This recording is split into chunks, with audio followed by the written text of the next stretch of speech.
I'm Chelsea from Montero Manor, and today I'm going to show you how to whitewash a fireplace.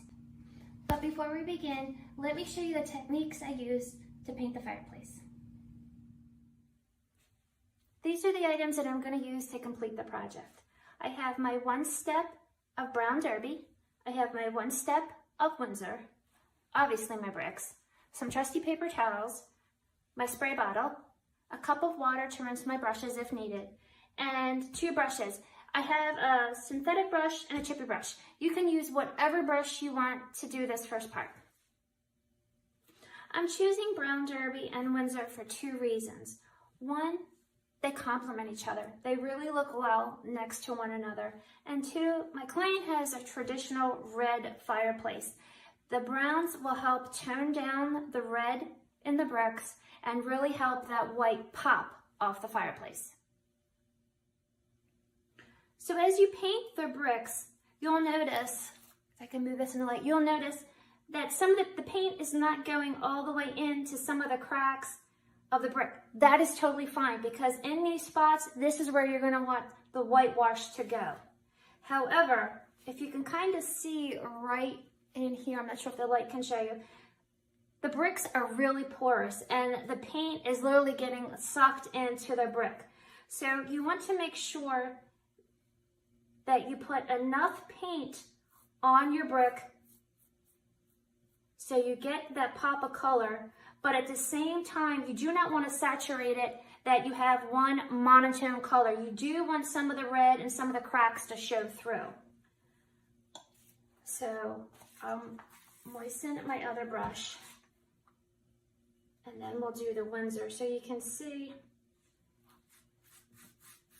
Now you might think that this really isn't doing much to the brick, but it is toning down that red.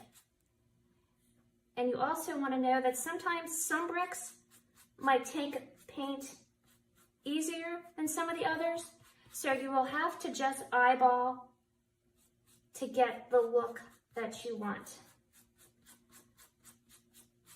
But to paint the bricks, it's literally this easy. Just feather it in from all the angles to make sure you have it covered, leaving some of those flow lights. So as I finish up this brick, you can see that our first brick is already starting to dry. And if I can get it in the light, you see the shiny areas? That is where the paint is still wet. However, the matted areas, like around here, the paint has already started to dry. That's how quick the brick accepts the paint and the paint dries on its own. So depending on your environment and your bricks, it's roughly going to take about 10 to 15 minutes, 30 minutes to be on the safe side for your bricks to dry. So if you start at the bottom, one side of your fireplace, and work your way up, and then move over to the other side of your top and work your way down, your first brick will already be dry and you can start your whitewash. So now I'm going to get up close and show you how I whitewash the painted brick. You'll see I used a mixture of Bauhaus Buff and water for my wash, and Bauhaus Buff by itself for the grout. So let me show you. Did you see close up of how I actually do the whitewash? As you can see, majority's done, but I left a couple bricks to show you, and I'm kind of hoping, I'm trying to move so my shadow doesn't hit, but I take the Bauhaus Buff and I want to get those grout lines really white. I want to get that sand color off. So I come in and paint the grout, but at the same time I don't want a straight line like that, so I kind of feather the paint in. So you feather this in, because I don't want like this straight line, because then it'll look like I painted the grout. So I do that, and then to keep going, because I want the paint to get down into the pores of the grout. I want it to dry a little. I want it to go to sink in a little. So I'm going to keep going, and then I'll show you. So I'm doing this the same thing, just painting the grout, feathering the sides in, and if I come to one that's already done, I'll just feather it too, just like that. And then again, I gotta tell you, I'm excited with the end result of what I see, and so is my client. I can't wait to show you. So let's just keep painting the ground. I'm just gonna, yeah, we'll do this whole section right here so you can see. Just do this. See, touch these, feather this, feather, paint in. And you don't have to like get, as you can see, like I'm not getting all of the grout. And that's okay, and I'm gonna show you why. But you just have to get like a majority of it. Okay, so now I come back with my paint water, paint wash, water paint, whatever you wanna call it. And I literally just go over the whole thing, the grout and the brick. But at the same time, because see how we have like these little, the crevices that haven't gotten the paint? Feather up the ends. Okay, so we're gonna do the same thing here.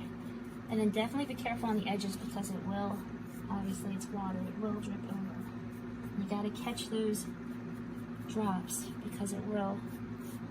The one good thing about this with the paint, the one step being water-based, as long as you catch it in enough time, you can use water to manipulate it and move it around. But another good thing with this one step, it has a matte sealer in it. So once I get all this done, I'm done. I don't have to seal it or nothing, it's already in there. And I can't tell you how ecstatic that makes me. Almost done. Then I'm going to show you the next step. Okay, so as you see, I didn't take my time, but I didn't rush. The paint's still on there. And now we're going to wipe it off. We're going to wipe it back. Let me make sure I get these edges. Okay, so then I take just a regular old painting sponge, and it kind of, this is kind of saturated.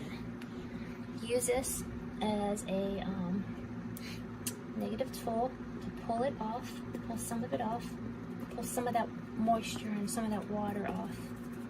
And it also can help blend if you have any of those like hard lines. Because watch, go through here where it was before. And then you can kind of like shade it, like you do. And then one good thing about, especially these like blue round sponges, like this one, it's already saturated. It's getting into those cracks, and it's not ripping the sponge or anything. And then also with this, I can get the water down paint into these cracks. Okay, so now I take rags and I'm literally just now I'm gonna wipe it off. And then you start to see the magic. And it's okay, so my client wants that chocolatey brown to come through. So, you can't really hear. Let me just get this back somewhere. So some of these, if they're too white or they're too bright, you can, well, if you rub, like some of the new ones, you can rub some of the paint off. A little elbow grease. So what you can do also is, if you can see, can you see, like this one looks, it's a little bit whiter. She kind of likes the chocolatey more. So I just take my spray bottle and you spray it, just a little bit of water. Let it sit for a second. And then look, it'll start to, the paint stays in the crevices, but you get that old world look. And there. Ta-da! What do you think? Got a whitewash. And I can say all I gotta do is the sides, and I'm done.